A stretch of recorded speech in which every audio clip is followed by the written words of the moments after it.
What's up, y'all? It's Dr. Paul. Happy Sunday evening. Episode 37, Comic Book Conservators coming at you. Liberty Hill Comics. We are streaming live. Join the conversation. Happy to have you here. I'm joined, as always, by my co-host, Phil, with two L's from Phantom Restoration. How are you doing, Phil? Good, Dr. Paul. Doing great. As always, coming to you live from Queens, New York, right on the Brooklyn, Queens line. You can find me at Phantom Restoration on Instagram or www.phantomrestoration.com. And as always, happy to be here. Yeah, it's great to have you, my man. Now, Captain Larry is in the sky, and hopefully he's not like just logging in and having the autopilot take over. Hopefully he's paying attention. He's working tonight. But we have one of my good friends, special co-host, the professor, Peter Olachi here. How are you, Peter? I'm doing great, Dr. Paul. A pleasure to be here. It's always wonderful. We last had you 10 episodes ago, and you've done so much on your channel since. I wanted to have you back to talk about all the advancements in comic book conservation that you are on the frontier of. And I was really happy to hear that you could join us. Plus, you got the best haircut in the house. So it takes 2 minutes, Dr. Paul. It's not a big deal. Are we broadcast? We are simulcasting on your channel, correct? Yes. Awesome. So why don't you say hi to everybody that might be viewing from your channel? So hi, everybody. I am Peter Olachi. I live in Salem, Massachusetts, and I've been collecting comics for over 30 years, I would say, even longer than that. And my channel is Peter Olachi Experiments in Conservation. And that's what we all do, I think. Right. That's why we're here. If you're not here for that, this is your last opportunity to get off the aircraft. Exactly. Great channel. If you're not sub to it, you ought to be. So we got a great show tonight. We are showing off a really cool Bronze Age book. Maybe the coolest Bronze Age book. I don't know. A really cool book, I think. If you grew up in the 80s and you're a fan of Claremont's X-Men, Wolverine was probably your favorite character, and you sort of have to own this book. Right, yeah, I see it up there. And we're going to be talking about it today. Actually, really kind of fun sale. Only about 30 copies conserved in the census, and that's a high census book. So that's going to be our A segment, and then Peter's going to update us on all of the work he's been doing over on his channel in comic book conservation in our B segment. And before we get started, let's just say hi to some folks. Of course, my buddy Mike is here. What's up, Hugo? How you doing? Rick Nestor, good evening. Ben Stewart, how are you? Maurice is here. It's been a little while, I think, since I've seen Maurice Devereaux here, but welcome. Jason Adrift, just down the road from Aunt May's house, is exactly where Phil is. Exactly. He just came from there. Shelby, what's up, my man? How are you? Hope you had a great weekend. Oak 181, enough said, man. Well, that's how I feel about this book. Yep. Mine's raw, but it's a pretty nice copy. It came to me with some cleanable defects, a little bit of pressable defects, but mostly cleaning. And I'm really happy with it. So here's our book for our A segment, a 5.5 conserved Incredible Hulk 181. What are we going to say about this book? Well, one of the reasons I wanted to bring it up, not only because it's sort of a touchstone for anybody around our age, which is the bulk of the viewers of this channel, it's also in the news recently because the concept art just sold at Heritage. And Phil and I got to be in the presence of this piece of art. We got to see it up close and personal, just like 12 inches behind a panel of glass, a pane of glass. It was cool to see in person, man. Of course, concept art by John Romita, who's no longer with us, and just completely iconic, right? So he did this concept art. Roy Thomas, this was a period in time when Stan was out west trying to make something happen in Hollywood. And Roy Thomas was kind of running the show at Marvel. And so he was the editor-in-chief, and he was overseeing what was happening. John Romita came up with this concept. And other than the cowl, which changed a little bit, it's so iconic. It's basically been unchanged for 50 years.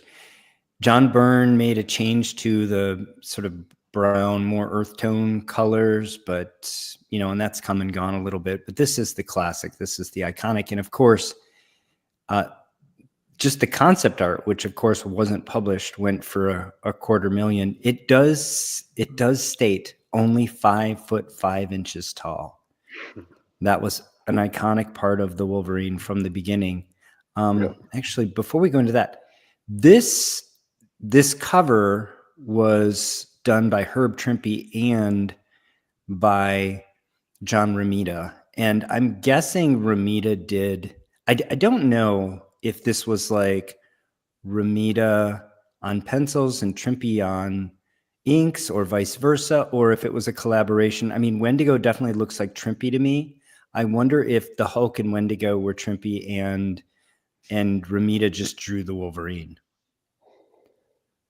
Anyway, one of the most iconic, one of the greatest covers of all time. In addition to this concept art here, the page where the Wolverine is introduced actually sold for, I think, around $650,000 back 2-3 years ago, right? Oh, was it that long ago? It was a while back, right? It's been a while. Well, maybe 8 years. It's been... In some ways, I feel like this concept art is more important, even though it wasn't the published. It's the first conceptualization. But so I was frankly a little surprised it went for this small amount of money, given what the page with the first appearance went for. Thoughts? I think it's a strong price, honestly. Really, for concept art, just because it's not published? Exactly. And I because one of my friends who's a collector, I remember, was trying to buy this 10 years ago or something, and I want to say the price was like, he offered, it was something like 40,000. I don't want to speak for him. He's on the public record on another online art podcast talking about this piece, and at the time it was like, this is a crazy price.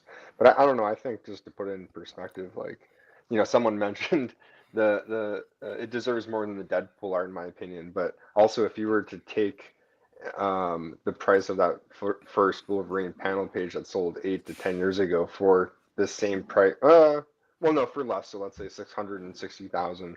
The Deadpool page sold for $1 million. I think in today's market that Wolverine page would go for more than the Deadpool page. So still strong price. This just seems weak compared to that, but really for unpublished, this is a strong price in my opinion. Fair enough. Yeah, fair enough. Well, it doesn't get much cooler than that, in my opinion. So let's talk about the publication. Yeah. Of course, we're talking about Incredible Hulk 181, November 1974. I'm just going to stay away from all the controversy and say first cover appearance of the Wolverine. How's that? First full appearance? It is the first cover. First cover, Phil. Stop it. First cover appearance of the Wolverine. I'm not gonna... Median grade 7.0. This is a plentiful book, people. Yeah. 14,738 universal, another 1,000, almost 1,600 signature. My raw copy right here, not in the census, 866 restored, 1,295 qualified. That's a big number because why? The stamp. Marvel value stamps have been cut out of a lot of these. Only 34 conserved, but that's only 18,500 in all grades. And again, I don't even know if half the Hulk 181s out there have been slabbed. There's plenty of raw copies, circulating. A lot of people prefer them raw, like I have mine. So it's not a rare book.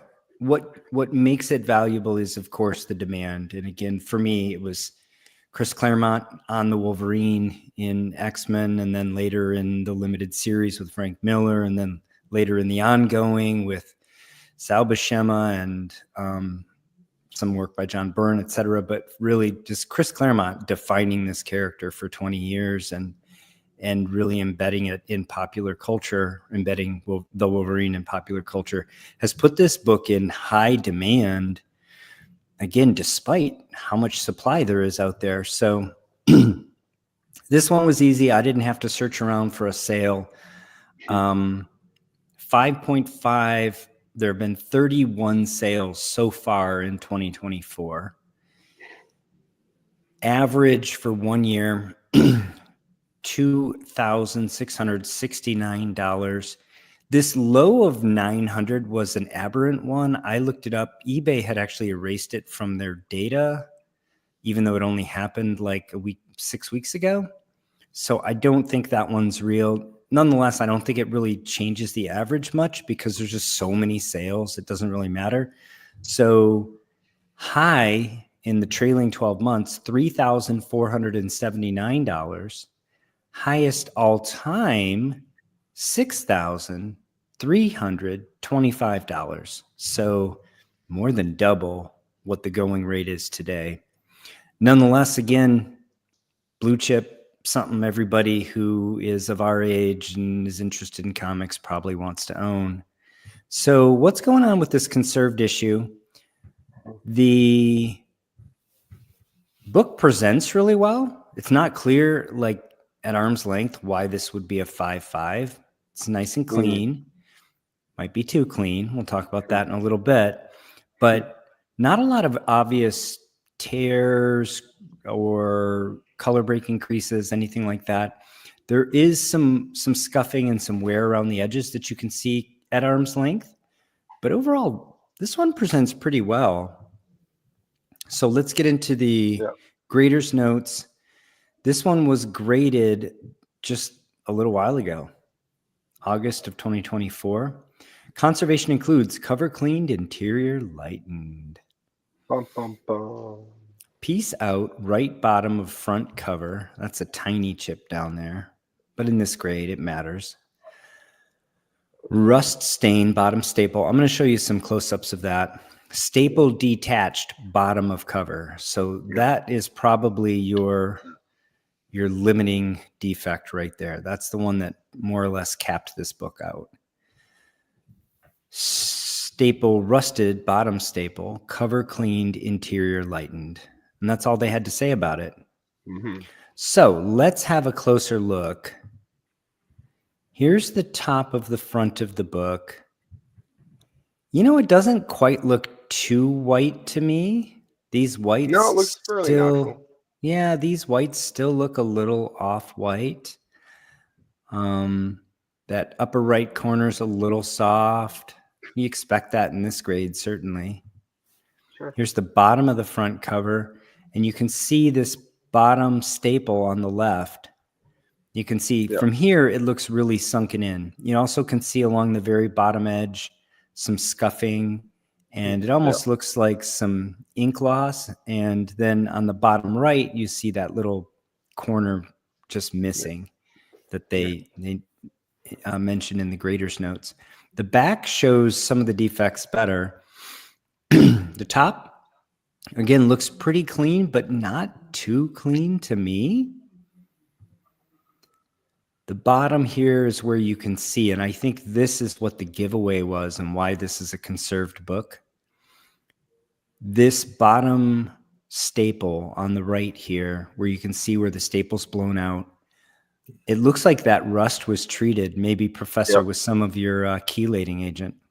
It looks to me like there is some rust migration on the inside. I mean, maybe not on the cover, but on the back cover, but the interior, right? And I think my best guess is this book was actually hit for the treatment. That paper actually looks like it's chipping right around that staple. Yeah. And it looks like it was brittle around that staple. That staple was fairly rusted. There were some clues. Somebody left some clues behind. I don't think it was over whitening. I think it Nope. was treatment Yep. around this rust issue. And those were the Exactly. clues that landed this book in conserved. So now that you've seen it, what do you guys think it went for?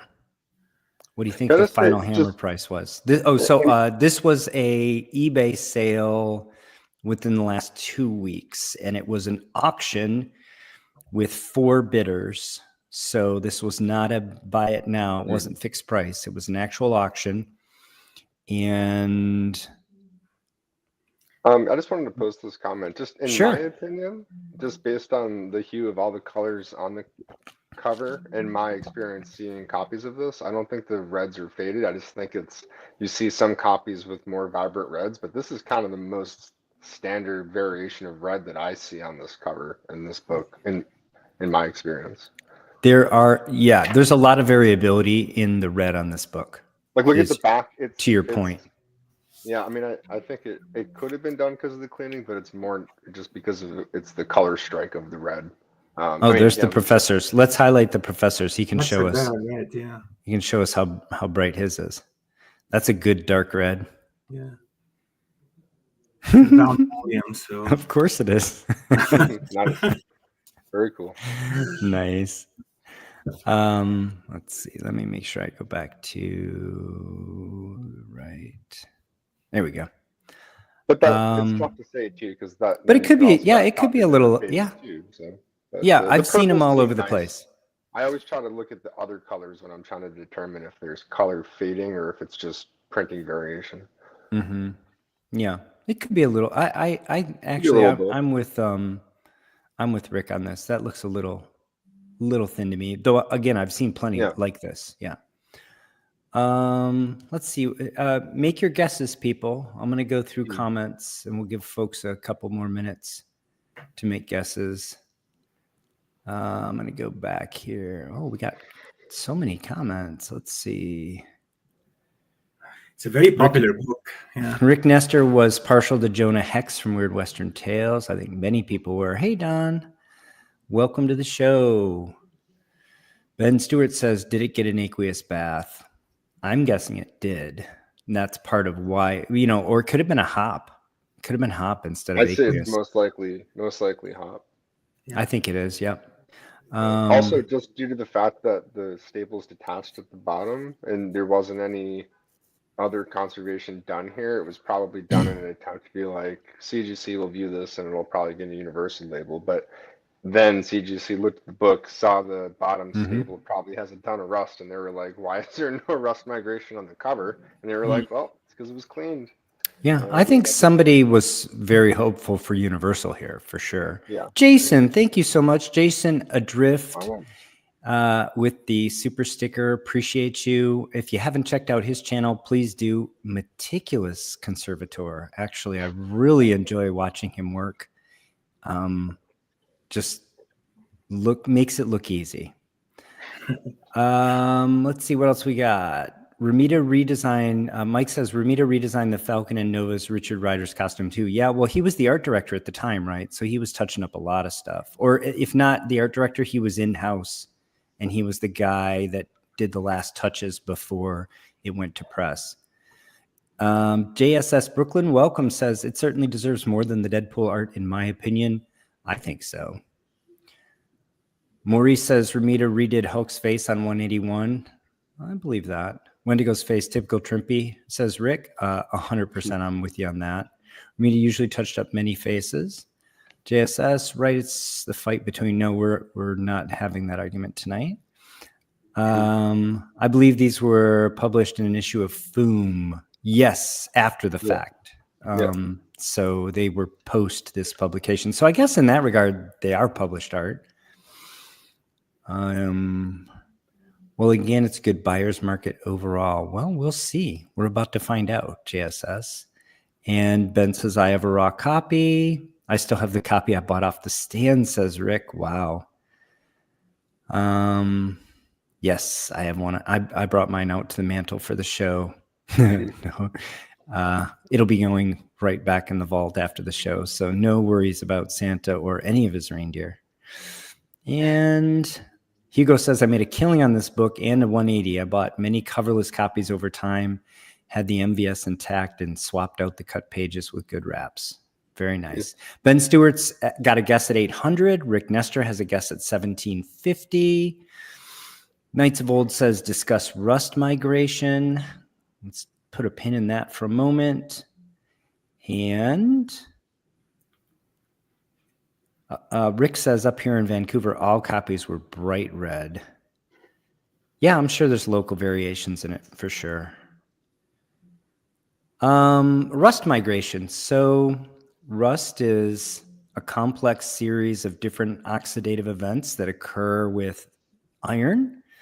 And there are multiple oxides of iron. We sort of lump them all together in the term rust. And those oxides can migrate off the surface of, and actually compounds that come from them can migrate off the surface of the staple and into the paper and stain the paper.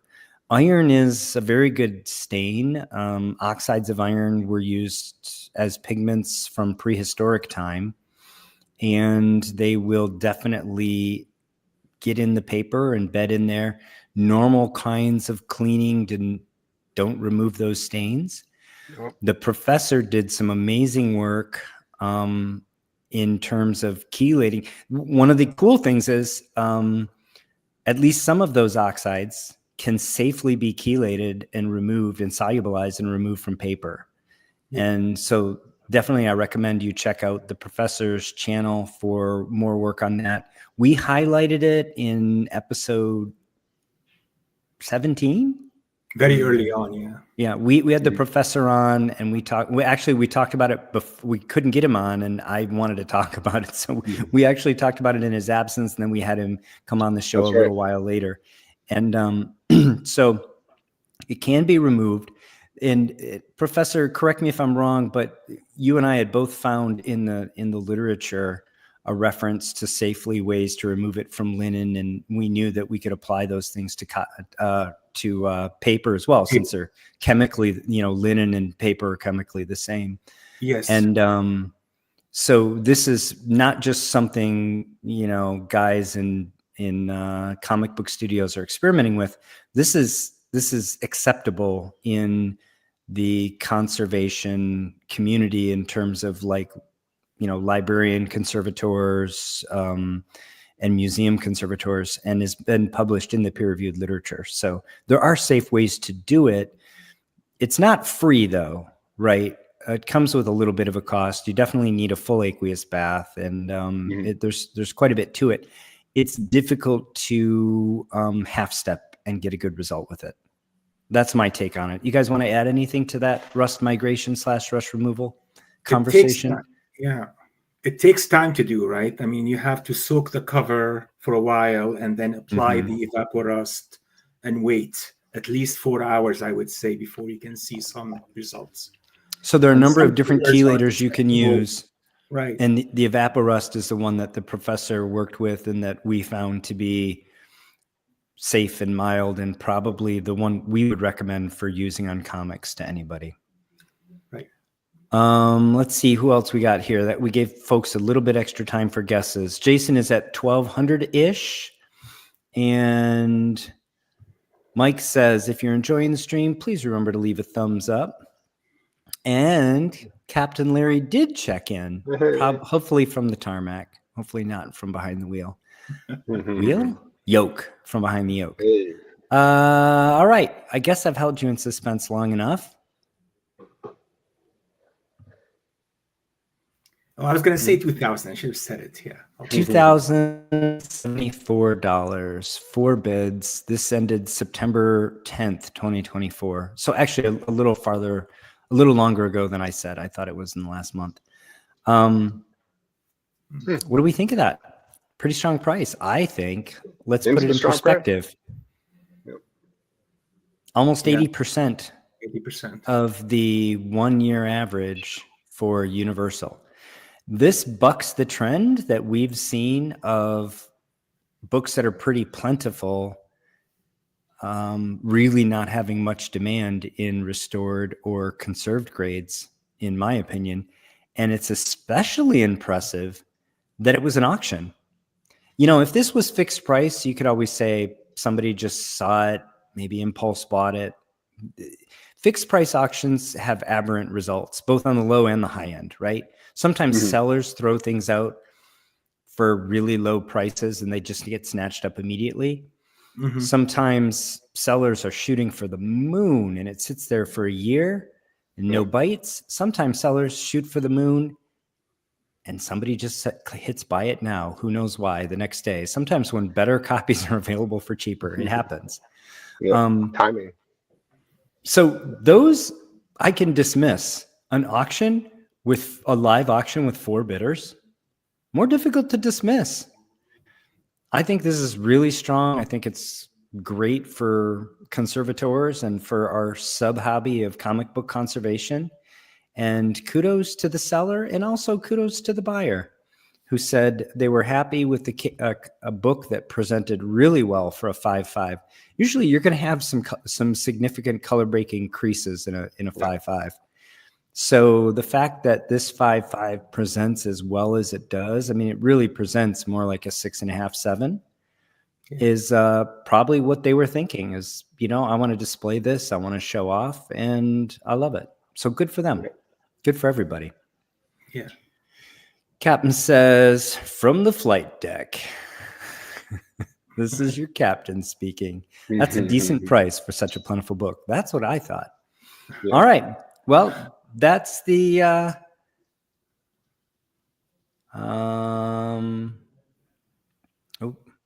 that's the A segment. I'm not sure I understand this. Ben Stewart says, why wouldn't you just apply that 2K to a blue label? Oh, as a buyer. What would that buy you? Everyone's buying preferences are different too. So yeah. Let me check real quick. What would 2,000 get you in Universal? I have my subscription to Go Collect up. Not sponsors, but I do love the service. And you are going to get, for 2,000, you're going to get a 3.5 to a 4. So I could have done a would you rather, but 3.5 is a dog's dinner. 4 isn't much better. I think that's why.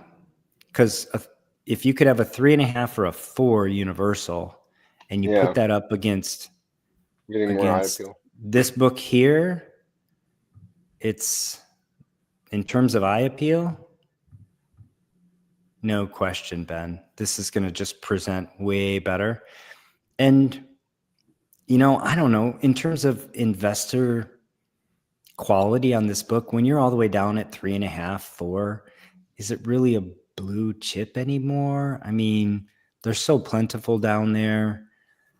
Yeah, I mean, I think I'd rather have this 5.5 conserved over a 3.5 or even a 4. It just presents really well. Yeah. Would you crack the case and fix the staple at the bottom? I absolutely would. I think there's meat on the bone here in that, because you're already in conserved grade, right? Yeah. Actually, I'll answer it a different way. You know, another thing you could attempt to do is figure out what the tell was here, why this ended up conserved, crack it, and see if you can't normalize whatever it was that was the tell and see if you can't get a blue label. But you'd have to crack it to see, right? I was going to say that, yeah. Yeah. In terms of buying a book with risk, you know, and analyzing like risk, I think some person probably saw this thinking exactly that, thinking, well, worst case comes back conserved again, but best case, if this is a Universal, let's say a 5 even, or a 5.5, that's an incredible increase in equity for the book. But that's it. I just wanted to make the point. I think too, just real quick, I wanted to add, I think if this book actually was like, let's say a 7 conserved and we reinforced the bottom stable and it came back, I would argue that at auction, It would be more, but it would be marginally more because I think Sure. that you're going to get more price compression in a book like this because you'll also Yep. be able to have restored counterparts. So it's one of those things. This is kind of the sweet spot where this grade in conserved is like the most bang for your buck as a seller. I can But as see an that. owner of the book, if you want to kind of maximize the grade, then crack this bad boy out and reinforce that bottom stable. Yeah, you're already in conserved slab. Why wouldn't Yep. you? And then it's a 6.5, right? Mhm. I think it's an easy 6.5. I don't know if it's a 7, but it's an easy 6.5. Yeah. The abrasion on the bottom left is really the biggest detractor. I mean, like you said, Once it's you not like fix there's that any blown heavy staple, yeah. creases or anything. Yeah. Yeah. Cool book. Hope everybody enjoyed that. Like I said, I sort of enjoyed digging into it. And I don't know. I think that's I hope that's a harbinger of things to come for conserved books in 2025. Yeah. So why don't we jump into our B segment with the professor? I see the And pH scale there. Yeah. I'm excited for this. we'll see how this works. So you're going to talk about a series of series. You have a few different series on your channel and multi-video series, and we're gonna touch on 2 or 3 of them tonight. And the first one, and of course, again, this is on Experiments in Conservation, where we're also streaming. The first one is on pH and really doing a very careful look at just what we're doing with deacidification. I mean, we know from the literature that it's important. We know that this paper was not only has acidic elements, but was processed in an acidic manufacturing process and left that way for cost purposes. And that's the main driver of the degradation of comic books.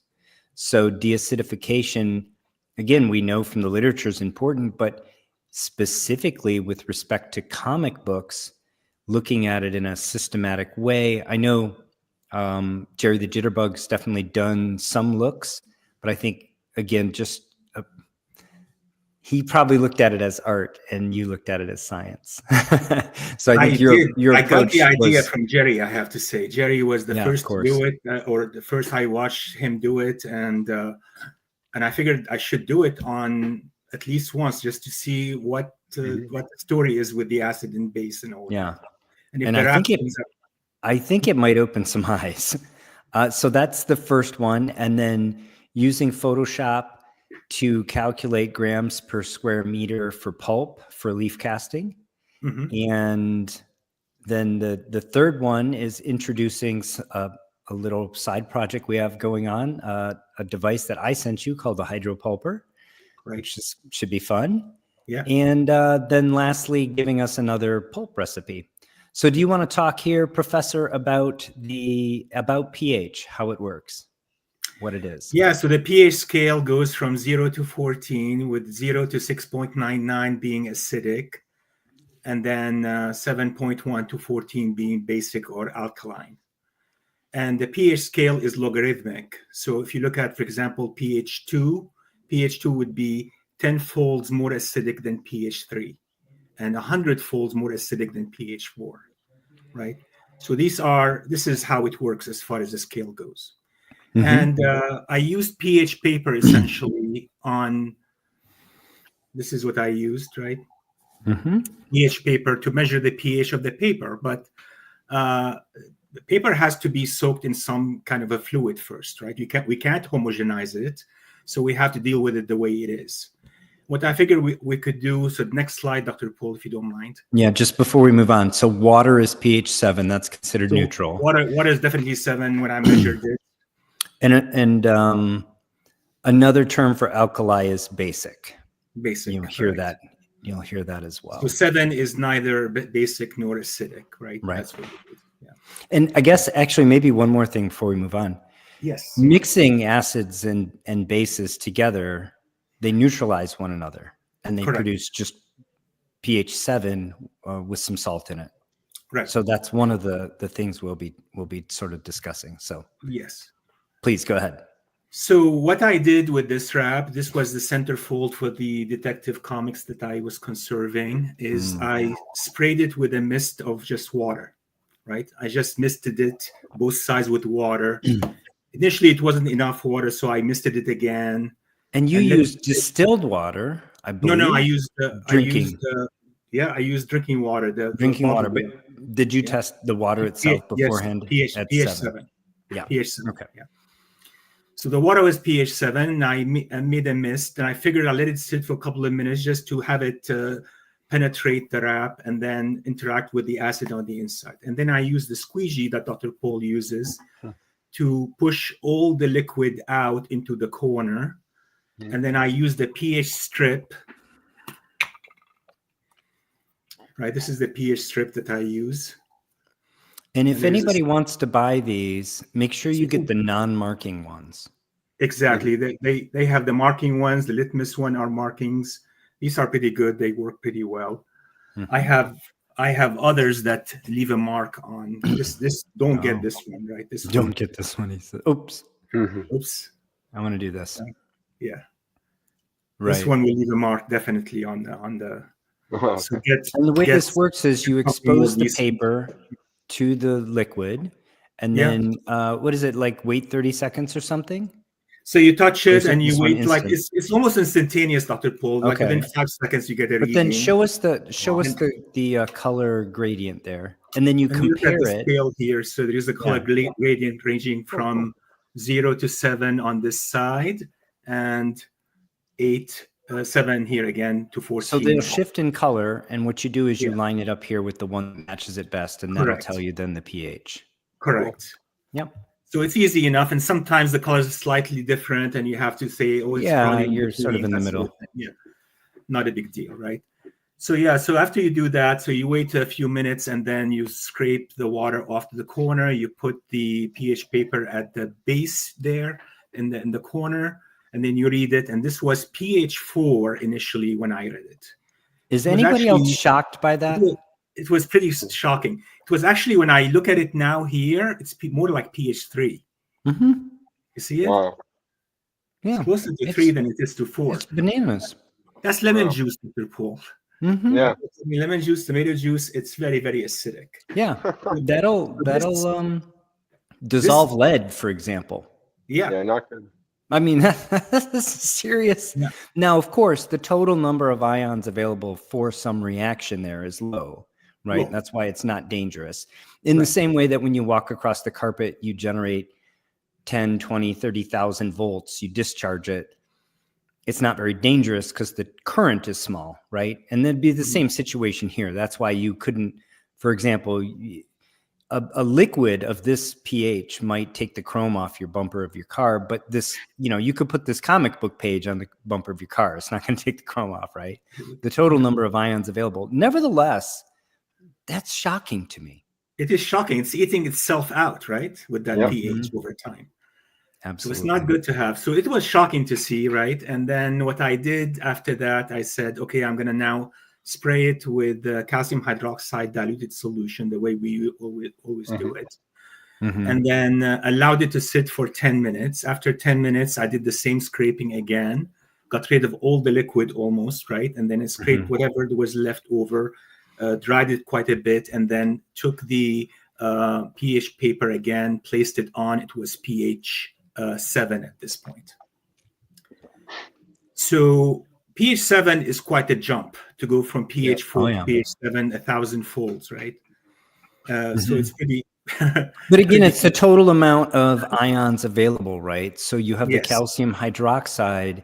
There's not, even though the pH of 4 is alarming, the total number of protons available there is relatively low. So a wash with the even a very small volume, just spraying the calcium hydroxide is enough to basically right on my bench. Is enough to soak up all those extra protons that would eventually be destroying the book and neutralize it. Exactly. And then you did that process again. I did that process again, and at this time, 10 minutes later, it went up from 7 to 8 this time, not to 9 or 9.5. So what Right. I read basically is that if you get a pH between 8 and 9.5, you're gold. Yeah. You don't need anything higher than that, right? It's No, an I'm typically I do measure pH in my setup here, and when I do baths, I'm typically I'm a little bit higher than 8, but not higher than 8.5 usually, somewhere around 8.2, 8.5. Yeah, 8 to 9 is good.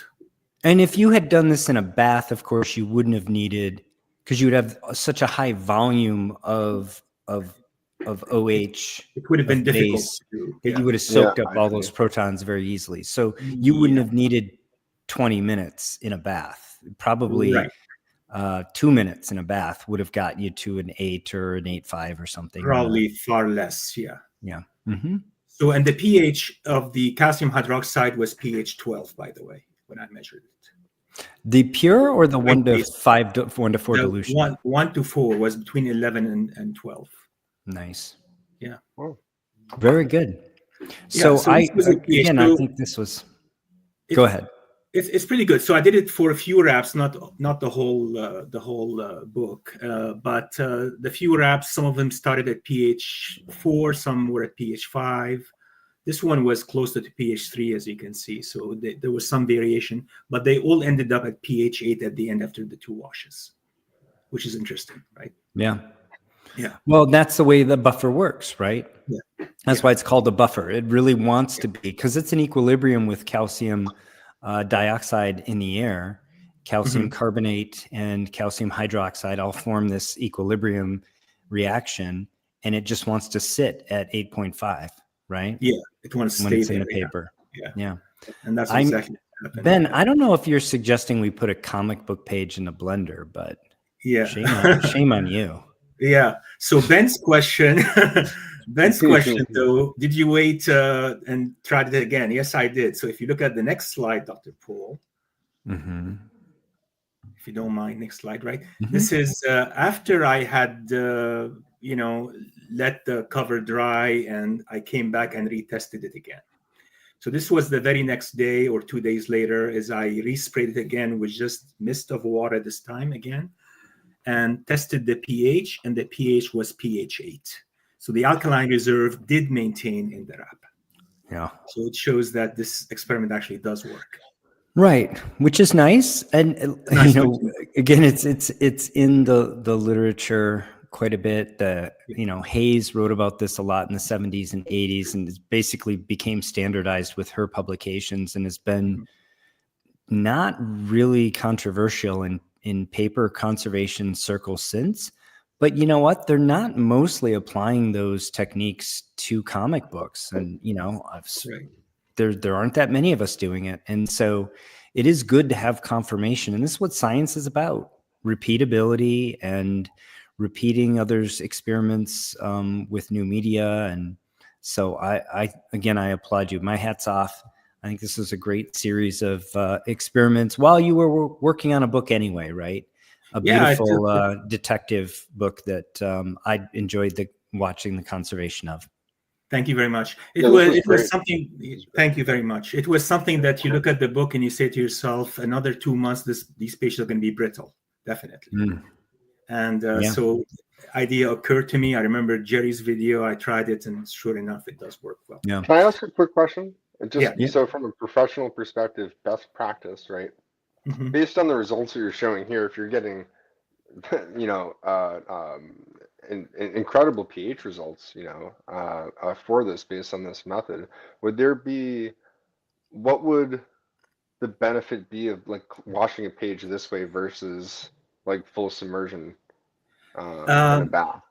Yeah, I just was doing the book on my bench anyways. I figured I'll do it on my bench instead of washing it. But there isn't. I mean, you could do it in a tub also, right? You could submerge it for 2 minutes, take it out, blot it dry, and do the same thing also if you want. I have my first. I bet you it'll give you some good results too. Yeah. This method would be best done for pages that are more fragile than other pages that couldn't withstand full submersion. But maybe that's could wrong. be. No, I mean, I think it's going to apply to any book made from this old newsprint. I'll tell you, Phil, for me, this method of Hollytech sandwich on the hobby mat with the squeegee, there's a couple of places where I think this really shines. For speed, the aqueous bath is your friend. You can just right. But if you wanted to use a surfactant, the aqueous bath is easier because your rinses are much more effective. However, if all you want to do is get yourself a deacidification wash, or if you want to do concurrent deacidification with photo bleaching, this method here is really superior. And I'll tell you something else. I moved to doing most of my covers like this. For interior pages, the bath is still the easiest, fastest thing, most efficient. But you know how we've been talking about this Silver Age DC covers, just some combination between the paper, the coating, the sizing, and the ink. They just want to give up the ink, and the ink will just flake off, right? I have been doing those covers. I've been doing deacidifications like this with much better results than open bath. That makes sense. So, and what I do is I spray it. I actually spray it really heavy. So it's almost like the Hollytex and the paper puff up. There's basically a layer of water held in there by surface tension. And I leave it for 10 minutes and then I squeegee it off. And then I puff it back up with water again. Real liberal spray. I mean, I'm talking like you can actually spray even on a flat hobby mat. You can spray easily 10 to 15 mils and it'll stay right in that Hollytex sandwich because of the surface tension, right? And then so it's like a little mini bath. And again, if you want to do some photo bleaching concurrently with it, it's perfect to do straight through the Hollytex sandwich while it's in the water. The photo bleaching is more effective with the water around, with all those ions available to it. And so that's where I think this shines. If you're looking for speed and you're working on the newsprint interior pages, the bath is going to be the way to go. But this has its place. Yeah, and absolutely. safer for colors also, I think. Yeah, it may be. Like you said, it's hard to tell though because you're squeegeeing the water off the side on a black mat. It's hard to say how much you're really taking off. That's true. Yeah. But you can, that can be one of your next experiments, Professor. I mean, just collect that water and see.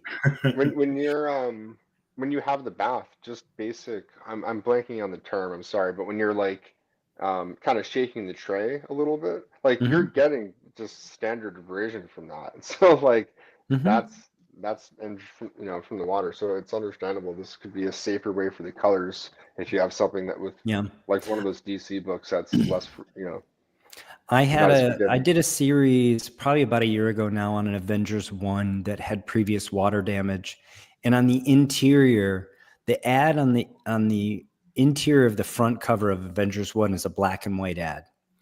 You literally could take your finger and go like this, and your finger was black. That's how loosely associated the black ink was. But I had stains in that cover I wanted to address. I cleaned that cover this way with photo bleaching concurrent. Beautiful result. No further loss of ink. So yeah, it definitely has its place. Michael Mayred, welcome to the show. Without removing the staples, I like the sonic fog. Yeah. Hard to deacidify with the sonic fog though. So you're stuck with the pH of 4 if you do that. So everything's a trade-off. All right, shall we move on, Professor? Yes, of course. All right. So we're moving on now to basically GSM and measuring an uneven sheet. When you have a sheet that has a lot of holes in it and you want to figure out how much pulp you need to go into the holes, there is actually a method you could do via Photoshop. So this was pioneered by Donald Farnsworth in his book, Determinative Head Paper Making. And I adopted it for the cover of Detective Comics number 162. Mm-hmm. Yeah, 162, which is now finished and sitting pretty in its sleeve. Oh, nice. Oh yeah, beautiful. But the way it looked before was quite horrendous. Check out the channel. So if you, yeah. So, little history here. Leaf casting developed in the late 50s in Russia and in Leningrad by a conservator, a female, of course. It was picked up by a Bulgarian, another female, Esther, who really is the one who disseminated it around the world and especially to the Western world. So first publication of leaf casting, 1959, again out of Leningrad. And then from 61, when we have the first leaf caster constructed outside of the of Russia, to 71, we have just this explosion of leaf casting all around the world. And by 71, leaf casting is being practiced in the Library of Congress, in the National Archives in Paris, at Cambridge in the UK. Basically, all of the most highly regarded institutions for conservation around the world. By the end of that, by 71, in that 10-year period, it went from 2 locations in the world to essentially all of the important places in the world. It was really popularized and made practical by a female conservator named Keiko Keys here in the US. And she co-published with Donald Farnsworth a revised sort of practical way to do leaf casting. And so Don's been around leaf casting a long time. I consider Don Farnsworth to be one of the greatest leaf casters on the planet. He's done some things just as like proof of concept that will blow your mind and will and shake what we believe to be possible, which is wonderful. He runs Magnolia Editions and Magnolia Press. You should check them out. I put a link in the description. They do have a YouTube channel, although they're not super active there. And they make low prints for artists. This leaf casting is kind of a hobby for him, and it's because it was where he came up through academia. And so he publishes this Determinate Hand Papermaking. I don't know if this is quarterly or monthly, but it's in e-print now. And it's a treasure trove because every edition of Determinate Hand Papermaking has a little section on leaf casting. And the professor and I have just been mining this for great ideas for some time. Yeah. So I mean, the idea of Formation 8 came to me actually from Stephen Mann, who does the paper in the paper industry. But then I found that Don also uses Formation 8. Right? He does, absolutely, for leaf casting specifically. For leaf casting specifically, yeah. Yep. And this method is tremendously easy, actually, once you get the hang of it, how to do it. Essentially, what you're doing, getting the number of pixels of the document, you basically scan it, or take a picture of it. Next slide, Dr. Paul, if you don't mind. Sure. So you take a photo. You see here. So this is the cover of Detective Comics 162 when I got it. It has several areas that needed pulp filling. Voids. So I took a photo. Yeah. So I know it was really bad. I should have flattened it more first. I didn't flatten it much, but I was just like demonstrating for myself initially, and I kept it the way it is. So you take a photo of it against a black background alongside a 1 centimeter squared piece of paper, white piece of paper, right? Mm-hmm. Okay, and then what you do, you get the pixels of the cover minus all the holes. The holes are not considered, right? And then what you do, you divide the pixels of the cover by the pixels of the 1 centimeter square, and that gives you the area of the cover, right? And then you weigh the cover, and the weight and the area can give you then the GSM. If you divide the weight of the cover by the area, you get the GSM in, but you have to multiply that by 10,000, right? To get to meters, because your measurements are in centimeters. Exactly. So you have to convert to meters squared.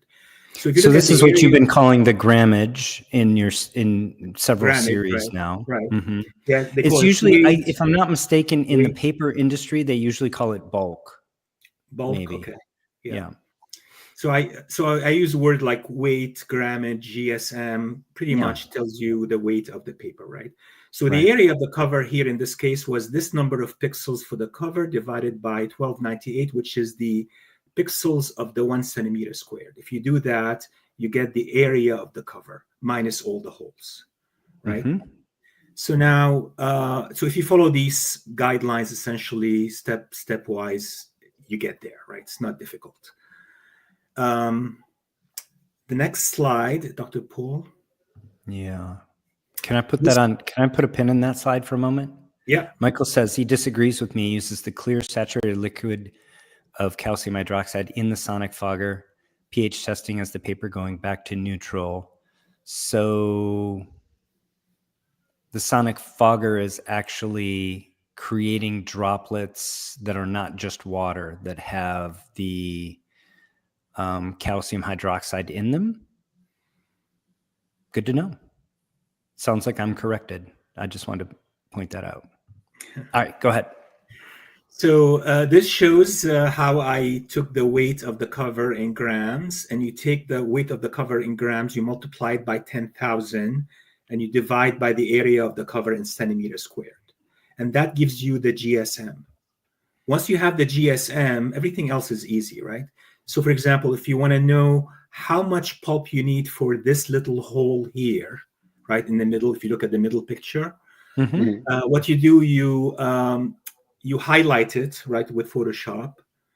You get the marquee thing and you highlight it, and you get the number of pixels on that, and you divide that by the centimeter square pixels, and that gives you the area of that weird shape, right?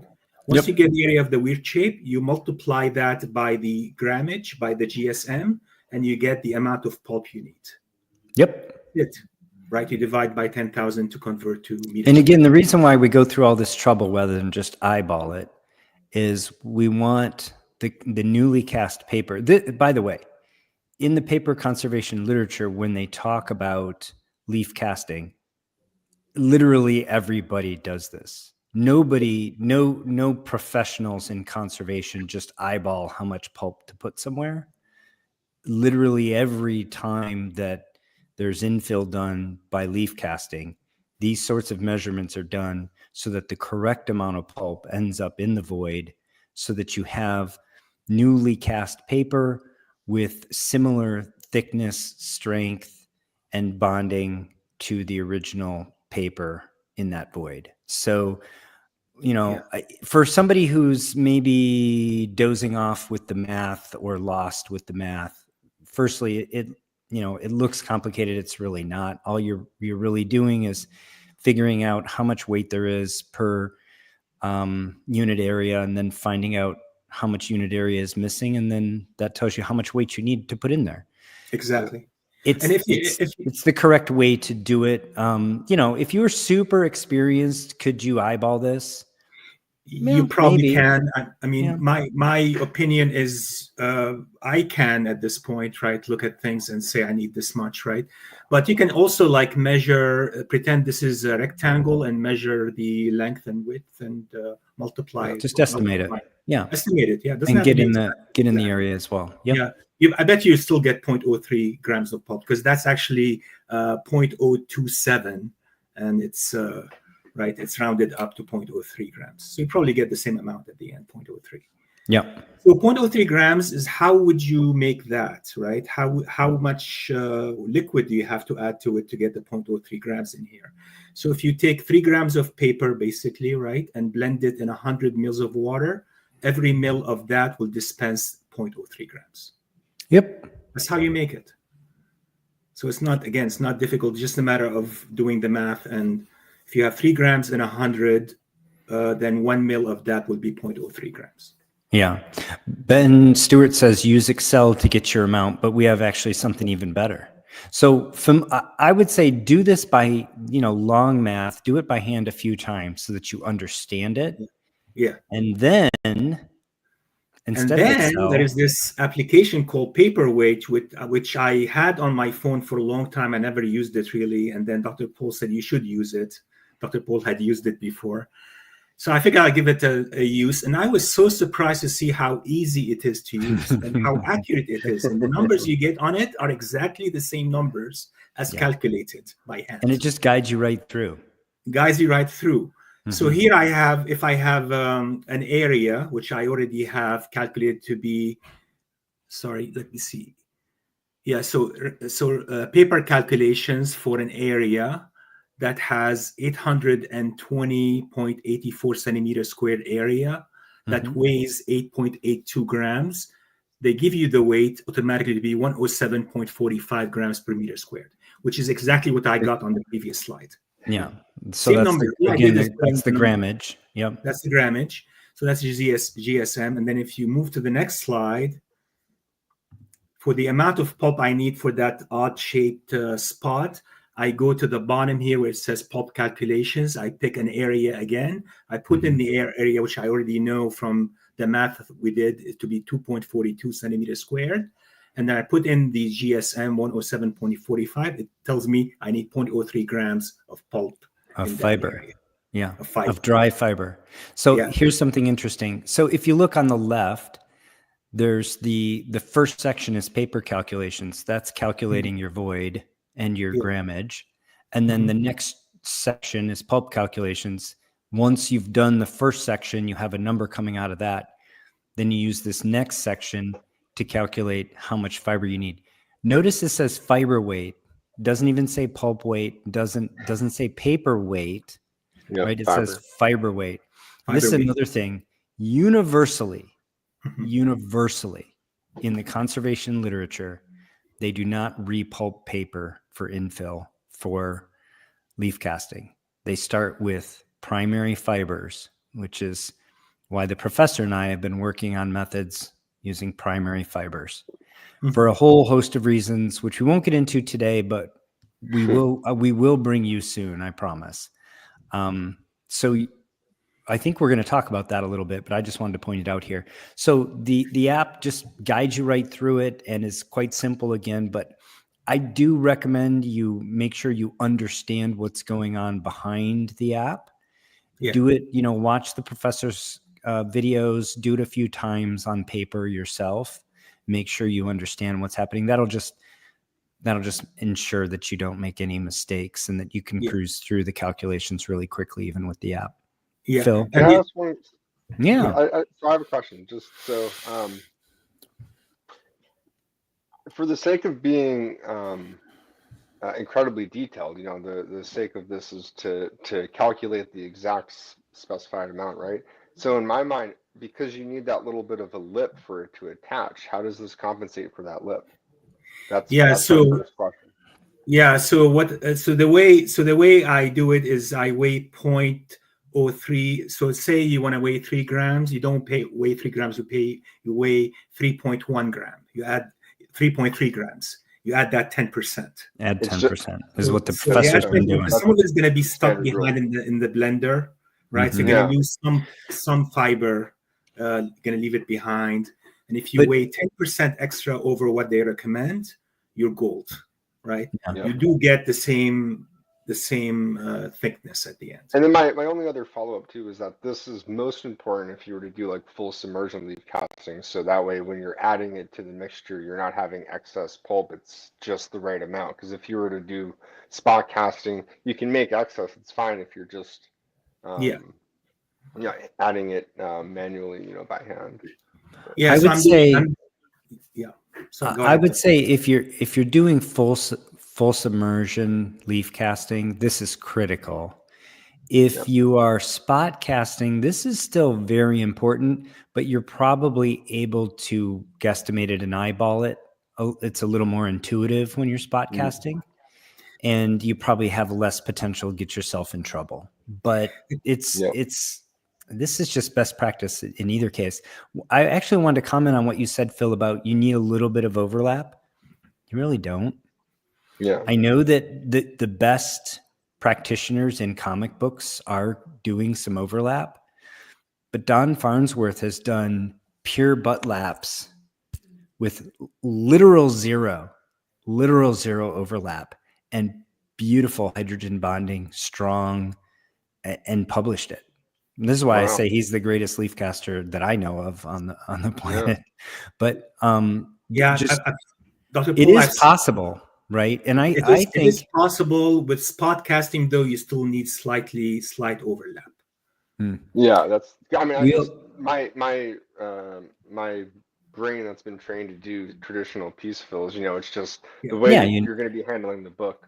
But that's good on the science level, as you're saying. If it's done properly, it should be. I think fine. we should still continue to strive for it in our conservation work for comic books. Yeah. Less is more, that is to say, less is more. Definitely, there's no reason to overdo the lip. If Yeah. no lip is perfectly sufficient. So the professor said exactly this. Usually adds about 10%. Yep. There's another way to do it too, where you don't even have to guesstimate this 10%. You actually mix your pulp up. You measure an exact volume out of your pulp, and you make a little test piece of paper. Then you measure that test piece of paper, and then you know exactly how much you're delivering with your liquid pulp, and you don't even need to add this little bit of buffer. And a lot of conservators do that. That's a good point, Dr. Paul. Thank you for mentioning that. Yeah. Just a quick note on this. Never. Tape is always the wrong answer. However, I just want to make a stipulation because recently I've had some books where I've had to remove the tape. And man, I got to say, at least if you're going to do it, use the smallest amount of standard cellophane tape. Do not, and I repeat, do not use the archival tape. The archival tape actually is easier. It's more difficult to remove and causes more damage on books, especially Silver Age books. Very unforgiving. So the short answer is tape is evil. Don't use it. But if you have to, like a sliver of cellophane tape, so it can at least be removed and the adhesive can be scraped. Just wanted to say that real quick. Wow, I have a Detective Comics 359 with an archival tape on it, and I'm dreading removing it right now. So let's talk about that after the show, Professor. The archival tapes actually use a completely different adhesive, and you need a whole different set of solvents to deal with them. Yeah. That's why you've had so much trouble, Phil. Yep. Shelby says the app is for iPhone only.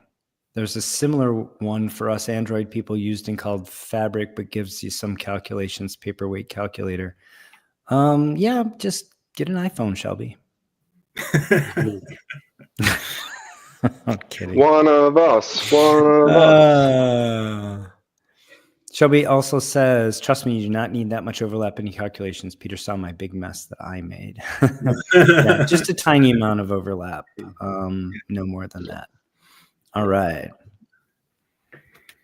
Yeah, so this is the book now. This is Pep Comics 316 Archie, and you can see that it had missing triangular pieces that were. This is a rodent shoe. The whole corner was gone as it was folded up, which created this triangular wedge shape. All throughout, right? The whole book was the entire. So, yeah. So what I ended up doing is just measure the triangle on one wrap and applied the same pulp amount to all of them. And I didn't have much overlap on them. It came out beautiful. No, yeah, very strong too. And this is, I'll highlight you for just a moment. Yeah. Wow. Yeah, great color match too. And this is the pulp with some abaca in it. Speaking of the fibers. Yeah, this is abaca and cotton tone tan paper. And I forget what else I used in it. Yeah. But yeah, it's abaca, mostly abaca. Abaca by itself has great hydrogen bonding. Right? Yeah, and it's so strong. So strong. And if you blend abaca fibers on their own, look at them under the microscope, you see how beautiful they are. and you blend the cotton tone tan, and it's like a mush. It's like, I don't even know why I'm using tone tan paper, honestly, just to get this color, I suppose. But Abaca is beautiful. I really like the fiber. That's what I did with the cover, with the interior, and but when you use these raw fibers, you have to beat the fibers, right? There's another step. There's more work. Don Farnsworth says paper is made in the beater. Yeah. And what that means is, of all the steps you do to prepare your pulp and of all the ingredients you put in the pulp, the one that affects the outcome more than anything else is how effectively you beat the fibers, the raw fibers. They really need to be broken down to give them the correct surface area and the correct units that can interact with the original paper for the hydrogen bonding. And if you're not really physically separating those fibers, and it's work and it's messy, if you're not doing that, you're not getting the correct results. So when we say, the correct way to do this per the conservation literature is with raw fibers, and if you're going to try to experiment with that, keep in mind that the prep is very different. This is not just soak overnight, throw in a blender. Right. You must beat the fibers. And the professor's talked about that a bit on his channel. There's some traditional Japanese paper making channels on YouTube that go into great detail. But really the best teacher is just experience. Just give it a try. Yeah. And it came out really nice. The thickness of the bottom where the pulp where the fiber was put in was the same as the top. Right. There was no difference because I measured exactly the same thickness as the cover, is the same thickness as the wraps. Everything was homogeneous. Looks beautiful. Yeah, and this is again why I'm such a fan of your channel and the way you approach this, Professor. But we've had other people say, I don't want to cast every wrap because it'll be too thick there to fold over, or whatever. And by using these calculations, calculating the grammage, delivering the correct amount, getting the right thickness of the newly cast paper, don't worry about any of those things. You can cast every single wrap if you want to, and there's literally no measurable difference between the thickness there and the top of the book, which obviously has the original paper that it was born with. Very minuscule, almost undetected to the eye. I've tried it already with 3 different comic books in the last few weeks, and none of them gained, width. Yeah. So all good. Yeah. Beautiful. Yeah. So appreciate you sharing that. Yeah. Here we go. You see, that's the thickness. You see at the bottom. And I use a caliper to measure the thickness of the wrap. It matched 0.08 to 0.08. Nice. And when you measure the total thickness at the end, it was slightly more thick than the top, but not by much, like 0.3 of a millimeter, which is hardly visible to the eye when you see it. Not, yeah. Yeah. You can see the color here, but you can see beautiful. It's really nice. Yeah, nice. Beautiful, all back together. Yeah. Yep. Looks great. Yeah, thank you. And same goes for Batman, for the Detective Comics, right? Yeah. Nice. Really beautiful. Yes, it is hydrogen bonding, Ben Stewart. Wow, that's great. Great job on that. Thank you. The color match looks excellent on that. Yeah. I know where to look because you showed the before, but just you're looking at it there, nothing's very apparent. So it looks like a very solid book in hand. Yeah, it's nice night and day now. You can look at it and it's just like gorgeous. You can read it, you can flip it. Very solid. Yeah. Gerald Yates says that's next level. I agree. Welcome to the show, by the way. All right. We got a couple more things to talk about. So this is how it looks like now. And now the hydropulper is Dr. Paul sent me the hydropulper, and I was like shocked when I saw it. I was like, how did we miss? this is a little bit of a collaboration. I reached out to Don Farnsworth. So these images here are from his publication, Determinate Hand Paper Making. And the point here being that if you use a blender is not a beater, and a blender does not prepare pulp optimally. Now, can you make paper with a blender? Of course you can. But you're not going to get the same level of fiber length. You're not going to get the same level of bonding. And again, how do you make up for that? You make your leaf cast thicker, you make it overlap with your existing paper more, all the things we're trying to avoid. So Don published in Determinate Hand Paper Making 2 things to improve small batch pulp preparation, specifically for leaf casting. One was buy yourself a blender that has one of these acorn nuts with the blades where you can take the acorn nut off and you can actually flip the blades around and put the dull edge on the front rather than the sharp. So the sharp edge is now trailing when it spins. And now that dull edge of the blade actually has more of a beating action rather than a cutting action.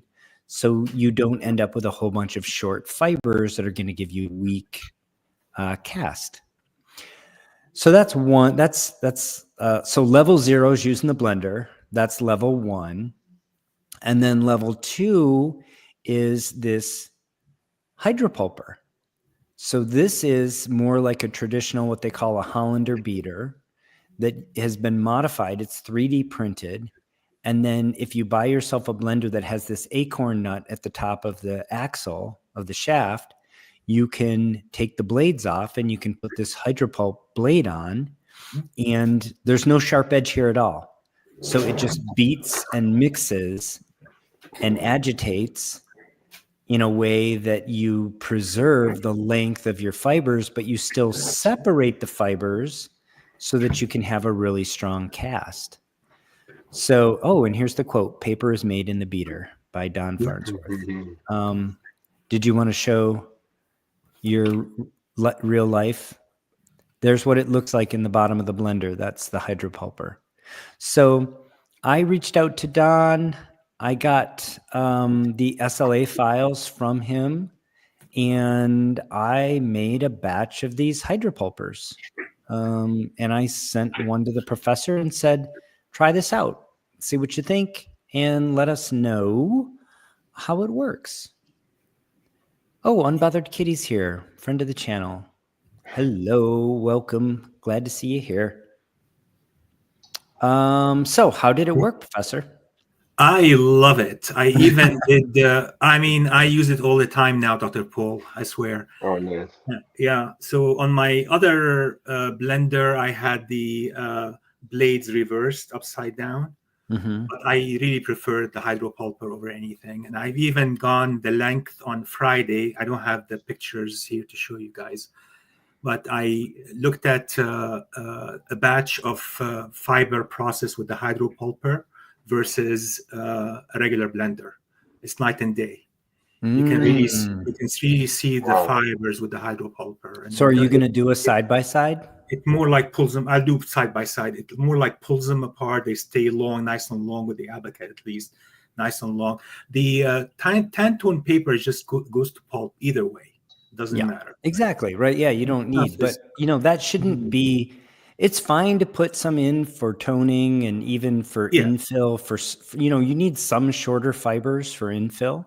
Yeah. But you don't want your pulp to be all recycled paper. You don't want to repulp paper for leaf casting. It's just not, you're not going to get the best outcomes. Yeah. And I have a picture of some fibers of the Abaca with these little Tantone papers around it, like attached to it. And they don't look very impressive to me. Yeah. Yeah. But it infills gaps between the Abaca fibers though, right? It does. So it does serve a purpose there. It does. And the other aspect of paper making, actually, when you said filling the gaps, sometimes they use cationic starch. They add it to the pulp mix, or clay. That gives you better hydrogen bonding.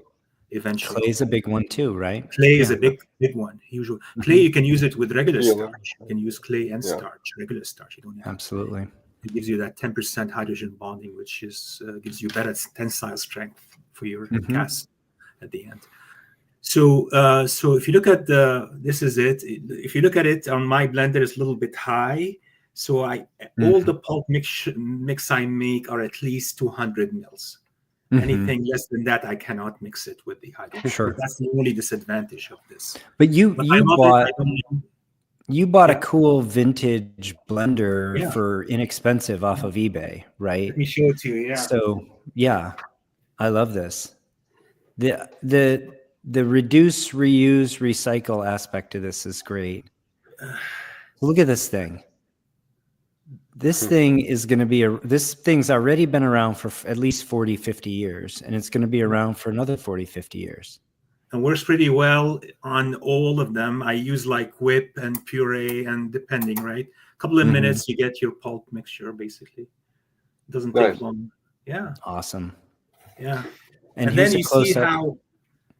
how you get some pulp stays behind. You gotta scrape Yeah. all that off, best you can. And that's Right. the 10% I add. 10%. Of course. Yep. Yeah. So, but Ben Stewart says it's a golden age blender. It really is. it is golden. It's a silver age, man. It's 1960s. So I I'm think. looking forward to the video comparing Hmm. your outcomes. Yeah. I'm really pleased that you like it, and yeah, we'll get these in the hands of more people that need Yeah. them. Might have a So- picture here I can show. Maybe I can show it. Hold on. Let me see if I can get it on the.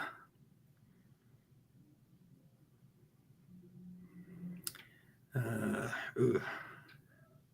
This is the hydropulper. Let's see. Can you see this? That's the hydropulper. You see the fibers, how long they are? No, I can't see it very well. It's like Yeah, it looks like overexposed. We'll have to fungal, wait for your video. hair. Yeah. Maybe we'll wait. Yeah. Okay. Yeah. All right. We'll wait. We Yeah, have, we'll wait. we have another topic, Yes. and that's pulp recipes.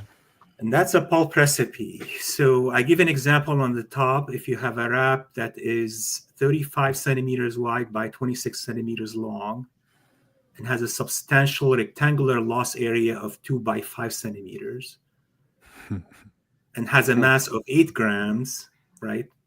How much pulp do you need to add to that 2 by 5 area? And the recipe goes from there, right? So you determine the weight of the papers, you get the GSM essentially first, and the GSM here calculates at 88.89 grams per meter squared. So how much pulp do you need?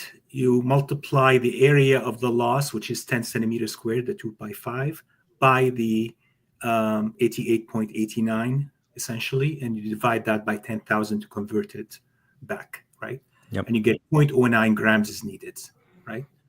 0.09 grams is about 0.1 gram, right? 1/10 of a gram. Yeah.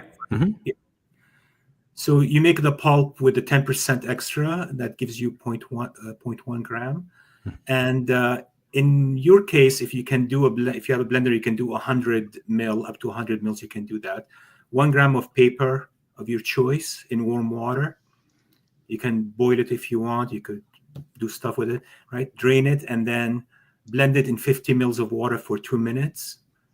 Optional, you add the sizing, you add the formation aid. And the formation aid, I make 0.15% solution. And to that, you add between 2 and 5 mils.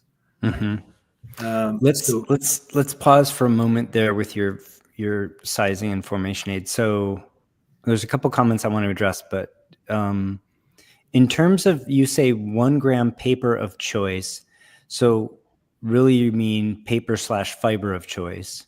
Yeah. And when you are preparing this, you are ripping or cutting into relatively small strips. What is the size of, at that point, because you are, before you're soaking it, what size pieces do you want to start with when you soak here? size pieces of the Like say you're paper. taking the Abaca, yeah. I cut it with scissors, basically. You cut it with scissors Yeah, into because it's strips, tough to into cut with. squares, into Yeah, squares are fine. You can do like squares. 1 centimeter squares or Yeah, half 1 centimeter centimeter. squares. Yeah, and depending how much, I mean, you could have number of pieces. If they add up to 1 gram, that's fine. They don't Sure. have to be exactly all homogeneous, right? Right. They don't have to be homogeneous pieces, squares or rectangles or strips. But you're not throwing one chunk that weighs 1 gram in, right? It's in pieces. No, they're cut up. It's torn or cut or whatever. They're easier to absorb water overnight.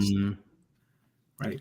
Michael says the kaolin clay, which is, of course, the main one that was used in comic book covers. I don't think used appreciably in interior pages.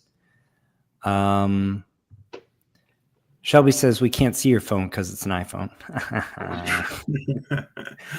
Ben Stewart says, any idea if PSI in a pressure cooker may affect the shape or volume of individual fibers? So the big thing with using a pressure cooker is not the pressure. The pressure just allows you to cook at much higher temperatures. Mm-hmm. So 15 PSI, I think is, what is it, like 145 centigrade instead of 100 centigrade is water boils? 122. 122, okay. Yeah. And so at 15 PSI, you're 22% hotter. And so you can cook things much faster. You can get the same separation in much less time. That's the point of it's the steam at this point that is doing the cooking, right? Mm-hmm. Steam under pressure. Yeah. And so there is swelling of the fibers. That is the main thing you're trying to do. But again, it's not the pressure that does it. It's the increased temperature allows you to get that swelling in a much faster time. And essentially all in today, paper's manufactured, pulp is prepared universally in a pressure cooker.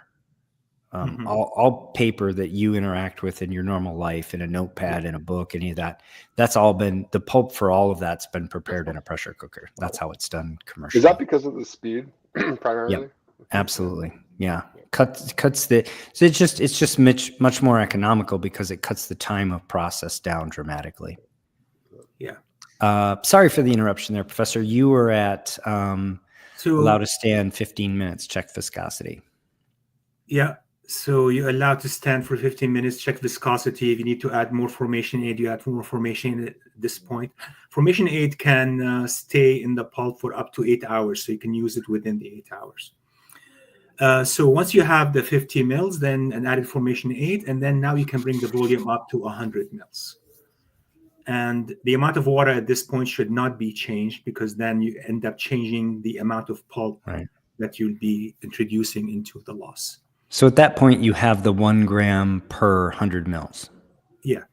So if you need 0.1 gram, you just take 10 mils, et cetera. There you go. Right? There you go. Yeah, exactly. Yeah. So 10 mils should give you the 0.1 gram that you need. Mm-hmm. If the same recipe, the 90 mils you don't need, you can can. And you can if you make larger amounts, you could can them and use them in the future. Absolutely. Mm-hmm. And then it says if the same recipe is used repeatedly, then you can gauge how much to add in the future. Yep. Right. And then a recipe can be multiplied for larger volumes. You can can them in this case. And I say here, don't smother your spot infills with pulp, or you'll end up with a cardboard. Right. Yep. You want, in this case, for example, for this recipe, every 10 mils will deliver the 0.1 gram you need. You don't need to add more than that. It may look deceptive when you add it. When you add it, the fibers may be like everywhere. So I take usually my spatula. I end up distributing the fibers carefully in that spot, so that to my eye, they look evenly distributed, right? Once they are, because it can still be a little bit lumpy. It could be a little bit lumpy. Never roll it. If you roll it, you're going to push everything out. So what you're going to do, you're going to cover it with the Rimet, and then take some paper towels, get as much water as possible out, and then dry it out, and then put it in the press. And that's basically how I do my, and when it comes out, I mean, a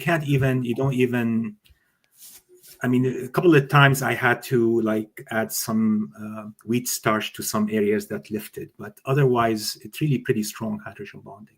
Oh yeah. And I leave it in the press for a couple of days at least. So constrained drying is important. Constrained drying is when we say the cold press, what we're effectively doing is what they call in the literature constrained drying. What that means is it's under pressure, it's being held flat and at dimension while it dries. Mhm. And because it's being held flat and at dimension while it dries, when you're done with it, it'll be flat and it'll be at dimension. So it won't shrink. It won't cockle. You won't have other distortions in the paper. And so that's what you hear us say, like on my channel a lot. I'll say, okay, this is going underneath this granite slab, and I'm going to change the paper towels at 10 minutes or 15 minutes, 30 minutes, 1 hour, 2 hours, and 4 hours, right? And then after that, it can just be pressed between two pieces of paper because it'll just be barely damp at that point. Right. So pulp, when you are making it with this process, you're going to essentially dry it out in the same way with this small amount of spot casting in this way. So no vacuum table here. No And you vacuum. saw the results the professor's getting without a vacuum table. Beautiful. Beautiful results. And my very recent project, I just finished it. Planet Comics number 54. Let's see that. Yeah. Gorgeous spine. Oh, yeah. So you don't even have all the videos for this one quite up yet. You started Not this yet. one. They're coming up, not this week, but next week. You see this Yeah. finished. Yeah. It's complete. Oh, The spine is look at that. gorgeous. Look at that. Nice. Yeah. Again, beautiful. No vacuum table, No vacuum table. just spot casting. This had the hobby mat. scotch tape that I had to remove. Mm-hmm. And every Look at wrap the was colors. separated. I had to put them together. So this was a cheap buy for Planet Comics. I paid like $100 for it. It came from Mexico, from a seller in Mexico. Nice. I think I tripled my money on this, honestly. Yeah. Mhm. Yeah. So if you look at the next one, that's the cover I got. How Yeah. it was. That's like. half the cover. Half the cover. Exactly. Well, it's the cover, but you don't see the tape there on the inside.